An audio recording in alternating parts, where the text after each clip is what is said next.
buenos días.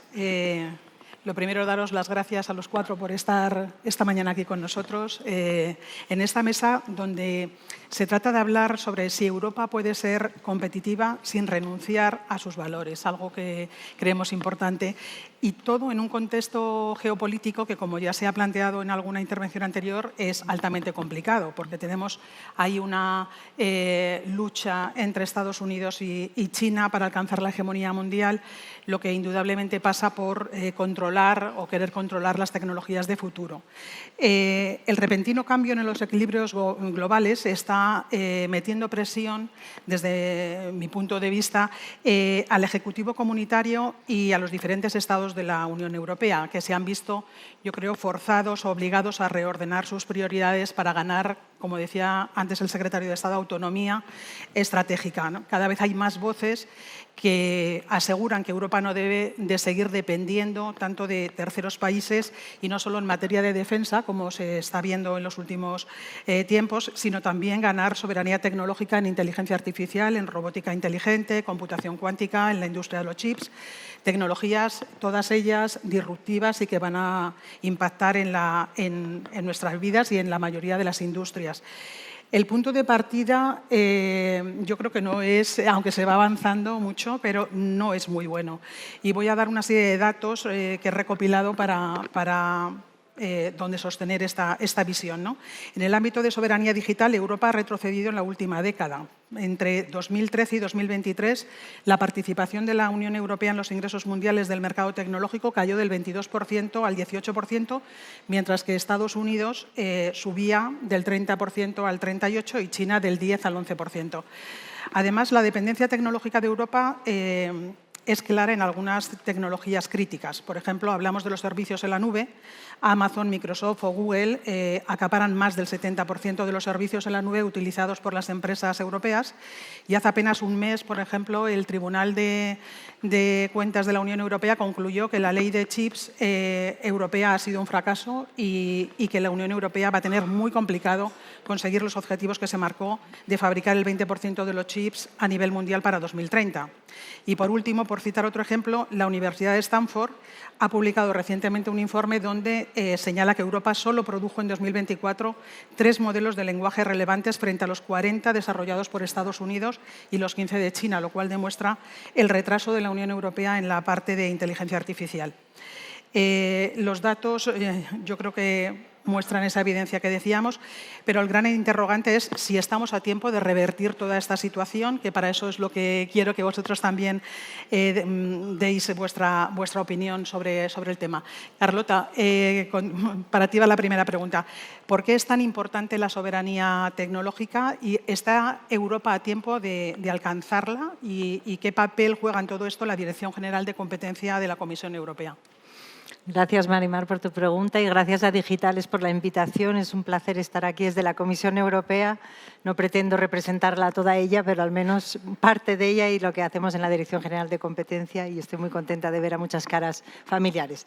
Bien, nuestro objetivo es claramente que Europa siga siendo competitiva, resiliente y estratégicamente autonómica, y en este sentido la transformación digital es clave para conseguirlo, ¿no? Nosotros creemos que Europa ha liderado en garantizar el establecimiento de un marco regulatorio estable y seguro para que las empresas se desarrollen y operen tecnologías digitales en un mercado único. Algunas de las medidas que hemos adoptado son muchas recientemente, pero entre ellas la Ley de Ciberresiliencia y la Ley de la Inteligencia Artificial. Y ahora lo que creemos es que nos tenemos que centrar, y lo hemos oído un poquito antes también, en apoyar el talento tecnológico para que se pueda beneficiar de los aumentos de productividad que esto debería llevar.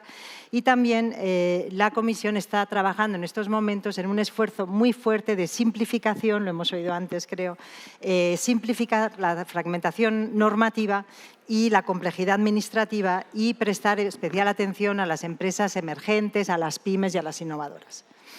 Bien, desde la política de competencia, que es una parte pequeña, es uno de los instrumentos que se pueden usar, sí que creemos que tenemos un papel de cumplir a la hora de ayudar a las empresas europeas a desarrollarse, ¿no? Porque la competencia o garantizar la competencia en el mercado es garantizar que los precios son asequibles para el consumidor, que se pueda aumentar la innovación, que se pueda aumentar la productividad. Pero a su vez la política de competencia tiene que ser consciente de los cambios en el mercado, de los cambios tecnológicos, de la situación geopolítica que existe y, por lo tanto, adaptarse. Y aquí puedo dar 3 ejemplos, ¿no? En estos momentos acabamos de lanzar la revisión de las directrices de control de concentraciones, que es un instrumento muy importante, hablaremos más tarde quizás del ganar escala, con la idea de que reflejemos la práctica decisoria reciente que hemos hecho, pero también que podamos reflejar los cambios que ha habido en el mercado y en la economía actualmente. 2, estamos promoviendo un uso más amplio de lo que llamamos los proyectos importantes de interés común europeo, se llaman IPCEIs. Estos son proyectos de financiación público-privada de varios Estados miembros a nivel europeo para impulsar la innovación y la excelencia tecnológica en la Unión Europea y también en el ámbito digital. Y, por ejemplo, en el 2024 pusimos en marcha un IPCEI sobre infraestructuras y servicios en la nube, del cual España se está beneficiando. Y, por último, nos estamos también centrando en una aplicación rápida y efectiva de la llamada Ley de Mercados Digitales, el DMA, para ofrecer a las empresas la oportunidad de proponer servicios digitales mientras se planta cara a lo que llamamos los guardianes de acceso, acabo de aprender la palabra en español, gatekeepers, arraigados, ¿no? Y abrir sus ecosistemas. Entonces, con todo esto creemos que si aplicamos eficazmente todas las herramientas, podemos todavía estar a tiempo de que Europa no se quede a la cola de la transformación digital y, al contrario, se vuelva un líder en este ámbito. Hablabas de regulación, que es una pieza fundamental. Judith, ¿tú crees que Europa necesita más o menos regulación digital, en particular en la inteligencia artificial? ¿Y es la solución reducirla o implementarla correctamente la que ya existe? Lo digo porque es verdad que a menudo se habla de que Europa peca de regulaciones excesivamente complejas. Muchas gracias por la pregunta y buenos días y gracias a Digitales por la invitación. Yo creo que el reglamento de inteligencia artificial, como muchas veces ocurre con la denominada normativa de nivel 1, no está mal planteado en absoluto. Creo que, de hecho, está basado en una serie de principios interesantes y que tienen sentido. En concreto, un enfoque basado en riesgos. En segundo lugar, un enfoque bastante flexible en el que se establecen obligaciones de resultados y no tanto de medios, y además se exige una mitigación del riesgo, ni siquiera una eliminación total. Y por último, un enfoque basado en la corregulación. Esto yo creo que tiene mucho sentido. La cuestión es luego eso cómo acaba declinándose tanto con el desarrollo de esa normativa como luego con su implementación. Entonces, en concreto, ahora con el reglamento de inteligencia artificial voy a poner 2 ejemplos, uno de algo que a mi juicio ya ha salido mal y otra cuestión que no apunta bien. Lo que ya ha salido mal, y yo que también vengo del ámbito de los servicios financieros, es las guías que se han publicado para aclarar el concepto de inteligencia artificial. Se suponía que iban a aclarar en el ámbito del credit scoring si los modelos de regresión logística, que son modelos que operadores de servicios financieros llevan utilizando durante décadas, se consideran inteligencia artificial o no y, por tanto, si tienen que caer bajo la categoría de alto riesgo o no. Las guidelines lo que han hecho es introducir incertidumbre adicional y esto no es por el reglamento, es simplemente porque eso no se ha aclarado lo suficiente en esas guidelines. Y luego tenemos el Code of Practice, que es este ejercicio de corregulación en el que en teoría iban a ser las autoridades nacionales las que iban a cooperar con los proveedores de los modelos de inteligencia artificial para establecer algo con sentido. Lo que vemos es que se está abriendo quizás demasiado el ámbito de los agentes que están participando en la definición de ese código y corremos el riesgo de acabar con algo que sea excesivamente restrictivo. Pero luego además, o sea, la culpa no está solo a nivel europeo. Hay prácticas prácticas muy mejorables a nivel nacional. Y una práctica muy común también en el ámbito de la inteligencia artificial es lo que se conoce como gold plating. Y de hecho en España ya hay una comunidad autónoma que ha aprobado su propia ley de inteligencia artificial, cuando en teoría el reglamento de inteligencia artificial, la idea que perseguía era tener un sistema homogéneo entre Estados miembros. Pero luego vamos un paso más allá y vemos que aunque tengamos un reglamento homogéneo, la implementación de esa regulación se lleva a cabo de manera distinta entre Estados miembros. Por ejemplo, en el reglamento de inteligencia artificial, las autoridades de supervisión de mercado van a ser nombradas por cada Estado miembro. En algunos Estados miembros, yo creo que con acierto, habrá agencias de inteligencia artificial, pero otros Estados miembros que carecen de esas agencias seguramente encarguen esto a autoridades nacionales de protección de datos que tendrán un enfoque distinto. Pero esto ya no es una cuestión solo del reglamento de inteligencia artificial y ya dejo aquí la primera intervención. También vemos cómo el Reglamento General de Protección de Datos, que es el ejemplo paradigmático de efecto Bruselas y que ha sido muchas veces copiado por otras jurisdicciones, da lugar a situaciones un poco paradójicas en la Unión Europea, donde vemos que cada Autoridad Nacional de Protección de Datos interpreta el reglamento de una manera distinta. Un ejemplo muy reciente, DeepSeek. La Autoridad de Protección de Datos italiana, Garante, prohibió DeepSeek, mientras que otras autoridades no lo hicieron. Entonces, es una cuestión tanto de evitar un desarrollo excesivo de lo que ya hay a nivel 1, como luego implementarlo de manera homogénea. Y creo que aquí quizás en el ámbito digital se podría aprender de lo que se ha hecho en servicios financieros y pensar quizás en una agencia única a nivel europeo para homogeneizar muchas de estas prácticas. De acuerdo. Ignacio, voy contigo. Dadas las circunstancias geopolíticas que veníamos comentando, ¿qué retos crees que afronta Europa y qué medidas debe adoptarse para aumentar la seguridad de la infraestructura de conectividad europea y qué papel podéis jugar los proveedores europeos de red? Pues gracias por la pregunta. Buenos días a todos. Yo aquí en esta mesa represento a la industria europea. Nokia, que es el heredero de una tradición de innovación en tecnología de bastantes países europeos, ahora unidos en una sola compañía. Y bueno, pues los retos que aborda Europa se han comentado ya esta mañana. Estamos perdiendo relevancia. ¿Os acordáis, algunos de los que estáis aquí, como yo, de cuando empezamos con el 2G, la posición de liderazgo que teníamos en Europa? Hemos ido perdiendo relevancia, no solo en tecnología, sino en el potencial económico de nuestras compañías tecnológicas. Y en estos entornos tan inciertos, pues hay otro reto que no es menor, que es cómo aseguramos, nos reforzamos en seguridad y defensa. El statu quo en defensa en el mundo ha cambiado y en Europa pues, nos ha pillado un poco a contrapié y es un tema que tenemos que abordar y desde el mundo tecnológico tenemos mucho que decir ahí. Y todo esto pues, en un contexto donde pues, los intereses de la Comisión, aquí representada, o las posiciones que tenéis y que intentáis llevar a cabo, pues no siempre están alineadas con algunos países miembros, ¿no? Entonces, el secretario de Estado lo mencionaba y lo describía muy bien, ¿no? Hay muchos intereses, pero yo creo que todos tenemos que tener una sensación de urgencia, porque como estamos compitiendo en un mercado global, como bien decía el secretario de Estado, nuestros competidores no son los otros países europeos, son China, es Estados Unidos, es Taiwán, es Japón, son áreas geográficas que están por delante de nosotros en capacidad de inversión hoy y en innovación. ¿Qué tenemos que hacer en Europa? Nosotros desde Nokia lo vemos muy claro. Tenemos ya una herramienta que es la caja de herramientas 5G, el 5G Toolbox, que yo creo que está implantada a medias y es un punto de partida muy bueno para que las redes de conectividad, la infraestructura de conectividad, desde luego, va mucho más allá de las telecomunicaciones. Es una cuestión ya de soberanía europea, porque todos nuestros procesos productivos, el control de la energía, los servicios a los ciudadanos, educación, sanidad, absolutamente todo ya está basado en nuestras redes de infraestructura de conectividad. Entonces, es una cuestión de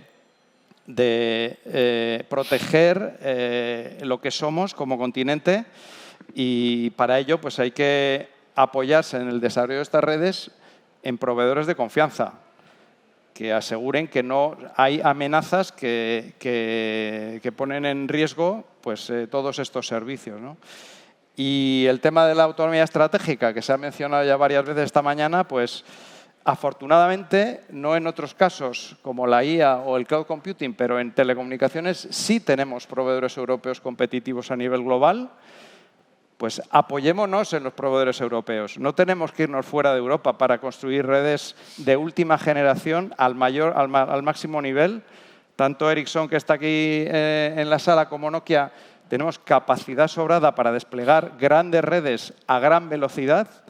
Hace un año estábamos a tope desplegando las redes en la India con más de 1000 nodos al día. Y esto es un ritmo de despliegue al que estamos acostumbrados. O sea que no hay excusas para no apoyarse en proveedores europeos a la hora de, digamos, reducir las amenazas para nuestras redes. Y hay un hecho, aparte del Toolbox 5G, que yo creo que es una oportunidad para todos en Europa, que es los nuevos presupuestos que se han dotado para la industria de la defensa, para el refuerzo de la defensa en Europa. Cada vez más el 5G es una herramienta habilitadora de doble uso civil y militar, y las compañías europeas también tenemos un papel que jugar ahí, y es una forma de reforzar esta soberanía tecnológica con proveedores europeos y asegurar que mitigamos las amenazas. De acuerdo. Patricia, tú como experta en el ámbito, en el sector público, Mario Draghi recomienda hacer uso de la contratación pública para potenciar el tejido industrial europeo en sectores críticos. ¿Crees que ello es necesario? ¿Cómo ves tú esa...? Bueno, buenos días a todos y lo primero de todo, gracias Marimar, gracias a Digitales por la oportunidad de darnos voz, por esta mesa estupenda que tenemos, por la cuota masculina, que también nos habéis tenido el gesto de añadir. Y, esto es el mundo un poco ya, mundo de hoy. El mundo de hoy. Sí, Oye, sí. Mi primer móvil fue un Nokia y me costó mucho cambiar. Pero bueno, yo represento a una empresa japonesa, no a una empresa europea. Una empresa japonesa que trabaja en España desde hace 52 años y con la que la Unión Europea, no con la empresa, sino con el país, tiene un acuerdo de asociación digital firmado desde mayo de 2022. Quería hacer la cuña, con lo cual también podemos trabajar en Europa. Pero volviendo a la pregunta que me hacías, a ver, la contratación pública representa el 14% del PIB, entonces, en Europa, quiero decir. Entonces, como tal, es que es normal que pueda orientar la demanda a los sectores estratégicos, a la energía, a la sanidad, a la gestión de infraestructuras críticas, a las telecomunicaciones. De hecho, Fujitsu entró en España por un proyecto con una administración pública. Era un cojo servidor que pesaba kilos y kilos y que se utilizaba para formación académica y para innovación, que ahora hablamos de inteligencia artificial, pero que de esos barros vienen estos lodos. Con lo cual, la administración pública, como tiene como uno de sus premisas pues ayudar a mejorar la competitividad de un país y, por supuesto, también cada vez más ayudarnos a esa protección, a esa soberanía que tenemos, por supuesto, con la contratación pública tiene una de las herramientas que tiene que tener en consideración. Yo haría un hincapié sobre la compra pública innovadora, porque a mí eso sí me parece brillante para generar más innovación y desarrollar más el talento. La compra pública innovadora, supongo que la mayoría de vosotros estáis al tanto, pero se trata de una necesidad que identifica la Administración y que hoy por hoy no tiene respuesta, ni con ninguna solución de mercado, ni siquiera con el talento, digamos, o las soluciones parciales que se han podido generar. Y pone a varios tecnólogos, a varias empresas de tecnología, a trabajar para conseguir encontrar algo que no existe, con diferentes fases. Y además es que hay algunas que son preciosas. Me diréis, ¿tecnología preciosa? Sí, hay que ver la belleza de la tecnología. Nosotros estamos en algunas de ellas para la seguridad nacional y son maravillosas. Más compra pública innovadora. El sector público, la compra pública en su, digamos, objetivo de market shaping, más allá del market fixing, ¿no? O sea, intentar efectivamente, ¿no? Alinear aquellos fallos que se pueden producir en el mercado, pues está claro que no solamente debe ayudar a generar competitividad y resiliencia industrial en Europa, sino también tiene que orientar la demanda hacia un mercado, creando un mercado que esté orientado a la generación de valor añadido. Hay posibilidad de introducir en la contratación pública cláusulas proteccionistas que, digamos, ayuden o fomenten la utilización de empresas europeas y en algunos casos, y lo podremos ver luego, puede ser necesario. Pero lo que está claro es que tenemos que respetar nuestros valores, que son los europeos, nuestras normas de contratación y los principios de proporcionalidad, de transparencia y, evidentemente, de libre mercado. Porque solos crecemos, pero con buenos socios crecemos más. Siguiendo un poco con el tema de la dependencia que comentaba yo antes que tiene Europa de Estados Unidos en infraestructuras de la nube y en inteligencia artificial, ¿cómo garantizamos, Carlota, que la competencia europea prospere en esos campos?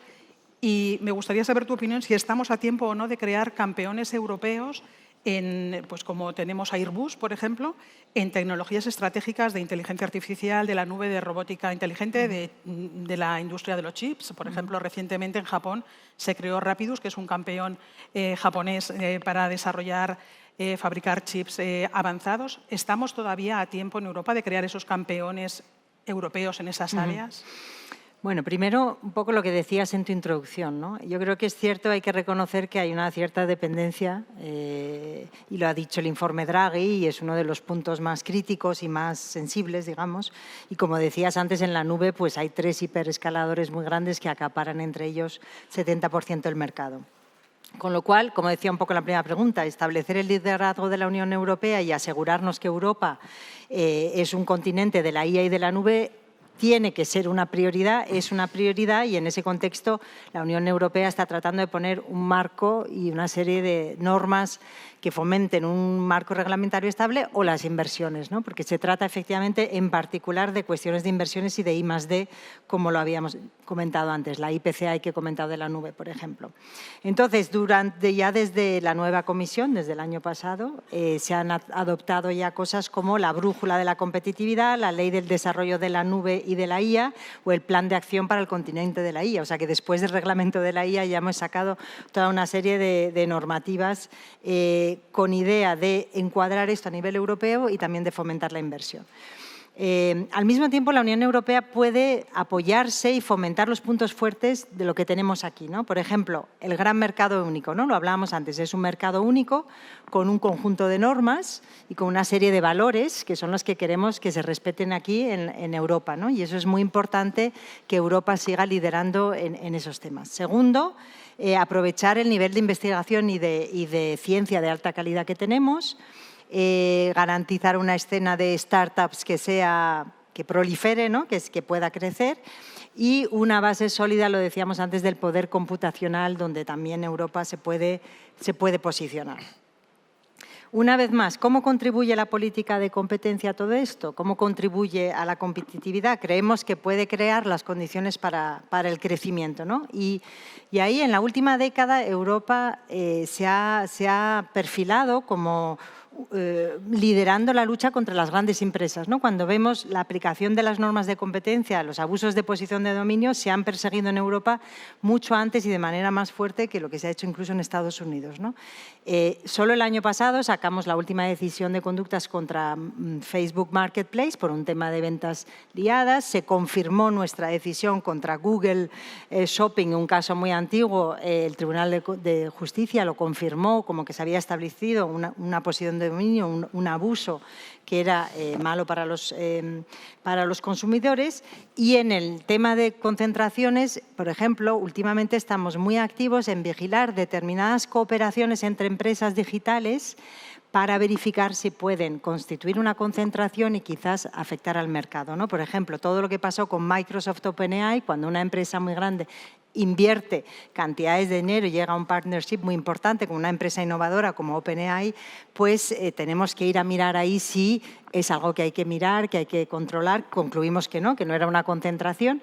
O también miramos Microsoft Inflection, por ejemplo, donde adquirieron todo el talento de una empresa muy innovadora. Ahí lo que queremos no es ser un obstáculo, sino tratar de garantizar un nivel de competencia y de proteger a esas empresas innovadoras que entonces nos pueden ayudar luego a nivel de liderar la IA, la nube, etcétera, ¿no? Y ahora lo que tratamos de hacer es de coger eso que hemos aprendido y de ser muy proactivos ahora monitoreando todo el mercado de la IA, ¿no? Estamos mirando mucho ese mercado, el de la nube, el de la IA, para ver si tenemos que intervenir. Por último, solo el punto de la escala, ¿no? Decías, podemos crear grandes campeones. Bueno, el tema de los campeones europeos lo hay también en el tema de la conectividad y de las telecomunicaciones, pero también a nivel digital, ¿no? Ahí es la tensión que existe en los temas de las normas de competencia y de control de las concentraciones, donde queremos, por un lado, apoyar la competitividad, el desarrollo y, efectivamente, la escala cuando es buena y cuando fomenta la inversión, la innovación y el desarrollo, y a la vez proteger, vigilar que ese exceso de concentración no sea malo para el consumidor, no sea malo para las empresas competitivas. Y de ahí el lanzamiento de la revisión de las líneas directrices, donde queremos abrir un debate para ver cómo se puede considerar las eficiencias, cómo se puede garantizar que se protegen las inversiones, los tiempos de las inversiones, etcétera, ¿no? Entonces, yo creo que ahí es importante, creo que la política de competencia puede ayudar, pero obviamente os he dicho unas pinceladas del marco normativo del cual yo no me ocupo, pero que obviamente son el marco necesario también para acompañar esos desarrollos. De acuerdo. Judith, en un artículo reciente tuyo hablabas de formular de modo concreto el concepto de competitividad. ¿Cómo crees que debemos hacerlo en el ámbito tecnológico que estamos hablando? Muchas gracias por haber leído ese artículo, Marimar. O sea, básicamente, en este artículo yo hablo de la competitividad con carácter general y lo que decía es que existía el riesgo de pensar en competitividad solo a nivel europeo y comparar medias de la Unión Europea con Estados Unidos, cuando si vamos a nivel nacional hay una fuerte heterogeneidad entre Estados miembros, entre los distintos indicadores que se considera que pueden apoyar la competitividad, y además de heterogeneidad hay regularidad. Habitualmente los Estados miembros que lo hacen bien en cada indicador son los mismos que lo hacen bien en los otros indicadores, y lo mismo con los que están por debajo de la media. ¿Cómo creo que tiene sentido aterrizar el concepto de competitividad en el sector tecnológico? Para empezar, yo creo que un primer paso para esta esfera nacional es ver la brújula digital. Creo que los 4 puntos cardinales dan una indicación muy clara de qué es lo que hay que hacer a nivel de Estado miembro. Pues tenemos que tener buen talento TIC, necesitamos unas buenas infraestructuras, necesitamos unas administraciones públicas con alto nivel de digitalización y lo mismo con el sector privado. Pero esto para mí es una condición necesaria, pero no suficiente para ser verdaderamente competitivos. Y aquí yo creo que tiene que haber un cambio de mentalidad y un cambio de paradigma en la Unión Europea. Muchas veces yo sigo escuchando que se habla de digitalizar la industria, cuando en realidad yo creo que de lo que tenemos que hablar es de industrializar la digitalización. Y uno de los motivos por los que antes desde Ericsson se decía que no tenemos empresas europeas entre las de mayor capitalización del mundo es precisamente porque nos hemos quedado más en el siglo XX, en la industria. Somos muy buenos en vehículos de motor de combustión interna, en industria farmacéutica, pero no hemos dado el paso y no hemos puesto lo digital en el centro. Entonces aquí, además de ese cambio de mentalidad y de las reformas a nivel nacional, es donde viene la importancia de la coordinación a nivel europeo. Y nuevamente no vale con echarle la culpa a la Comisión Europea, porque la Comisión Europea en materia de política industrial y política digital no tiene competencias exclusivas, con lo cual son los Estados miembros los que realmente tienen que hacer un esfuerzo por coordinarse. Y también creo que es muy importante una coordinación entre centros de investigación, universidades y empresas para que se produzca lo de from lab to fab. Es decir, somos muy buenos investigando, estamos muy bien posicionados en patentes, pero luego eso no acaba rematándose a nivel empresarial. Entonces, creo que hace falta pues un conjunto de medidas como a las que me he referido. Muy bien. Ignacio, siguiendo un poco con lo que ha planteado antes el secretario de Estado, que ha hablado de la nueva ley de redes digitales, ¿qué propuestas concretas crees que debería tener esa ley para que Europa pueda ser un actor de primer nivel mundial en lo que se refiere a infraestructuras de conectividad? Bueno, pues lo primero, por favor, que sea un reglamento. Como empecemos con directivas y nos tiremos 4 años para que el último país miembro pase por su Parlamento a aprobar esto o lo enmiende, hemos vuelto a perder otro tren. No puede ser. O sea, no sé qué tenemos que hacer. ¿Metemos a los 27 en una habitación hasta que no hayan firmado no les sentamos de comer? No puede ser. O sea, tenemos que transmitir un sentido de la urgencia con ese tema. Estamos atrás ya. ¿Habéis visto el mapa que ha enseñado antes Diego? El uso del 5G en el mundo. Estamos casi en Europa, salvo Alemania, está todo verde, no hay amarillo. ¿Dónde está la digitalización? Donde hay escala, donde hay reglas fáciles, donde los operadores tienen capacidad de invertir. Eso es lo que necesitamos que ocurra con la DNA. Y fomentar la investigación I+D para asegurar que mantenemos la delantera en propiedad intelectual. Ser cuidadosos con la gestión de las patentes. Ahora mismo, en paralelo con la DNA, hay una revisión de la política de patentes a nivel europeo que potencialmente a las empresas tecnológicas europeas nos puede hacer mucho daño, porque las patentes es uno de los motores para continuar siendo innovadores y siendo líderes a nivel mundial. Protejamos eso.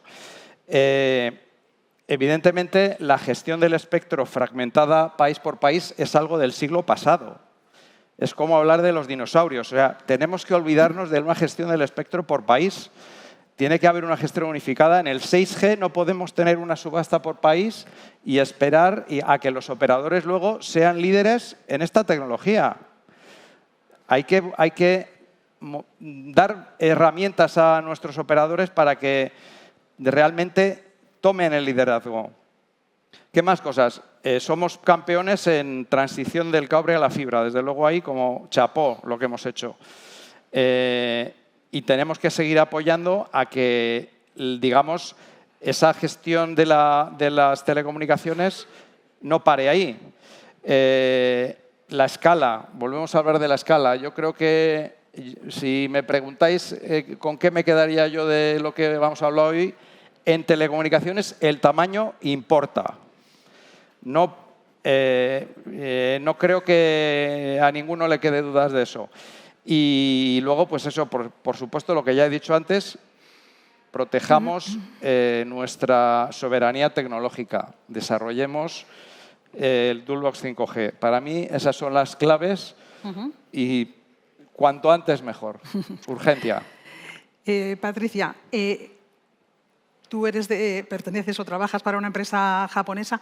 ¿En qué socios podría apoyarse Europa sin romper su soberanía digital? ¿Quién crees que sería un buen socio o compañero de viaje, digamos, para mejorar su posición frente a, en esta carrera, digamos, que están protagonizando Estados Unidos y China? Pues me alegro que me hagas esta pregunta. Me lo voy a pensar. Japón. No, a ver, hablando en serio. Nosotros, vamos a ver, yo os voy a dar una premisa y es que mi nómina se consolida en el sistema de gestión de recursos humanos de Japón, pero a mí mi sueldo me lo paga España.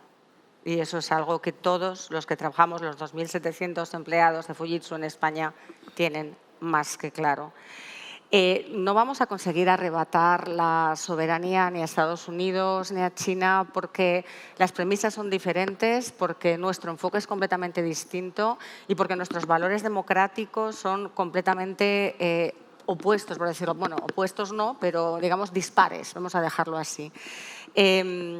Es cierto que en nuestro caso, y nosotros lo hemos estudiado bastante, sobre todo en relación con los nuevos planes de seguridad y de industrialización del sector de la defensa, que efectivamente pues, buscan, ¿no?, ese proteccionismo dentro de lo que es el desarrollo de las aplicaciones y de los servicios dentro de la Unión Europea y en este caso dentro de España.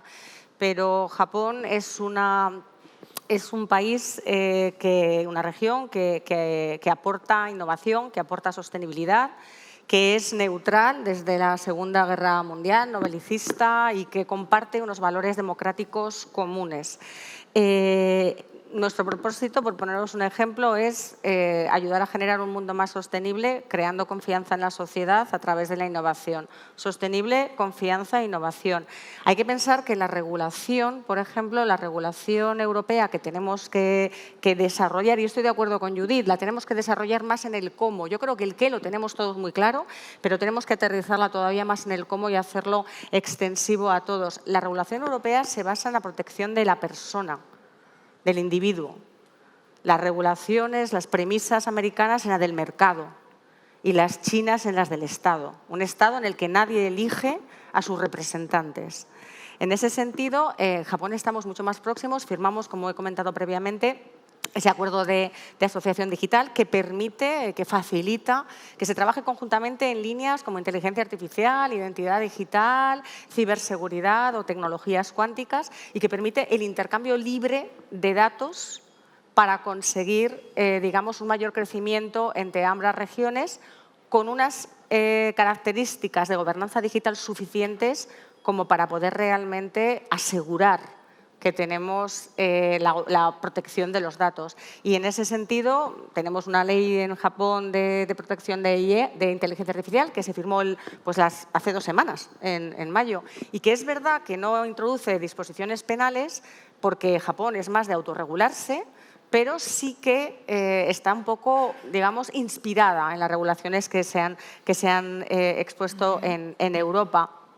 Y en este sentido, yo creo que Japón es uno de los socios por todos estos motivos, pero sobre todo porque Japón lleva muchísimos años colaborando con España y protegiendo efectivamente esa identidad digital, esa gestión de datos y asegurando que se puede trabajar aquí garantizando la soberanía de lo que se está haciendo. Gracias. Hay un tema, Carlota, que ahí me tiene un poco nerviosa, ¿no? Porque hablamos de autonomía estratégica europea. Estamos en camino de que se generen nuevas dependencias en 2 temas que me parecen claves, comunicaciones satélite y cables submarinos. Voy a tratar de ser rápida. Primero una cosa, solo quería reaccionar a Ignacio diciendo, le oigo, transmito el mensaje y creo que hay muchas cosas en las que a lo mejor, por lo menos desde la Comisión Europea, podríamos estar dispuestos a plantearnos un reglamento y a que el espectro se gestione de manera más europea. Pero miro, aquí están los representantes de un Estado miembro y estoy segura que mis compañeros están deseando la discusión en el Consejo.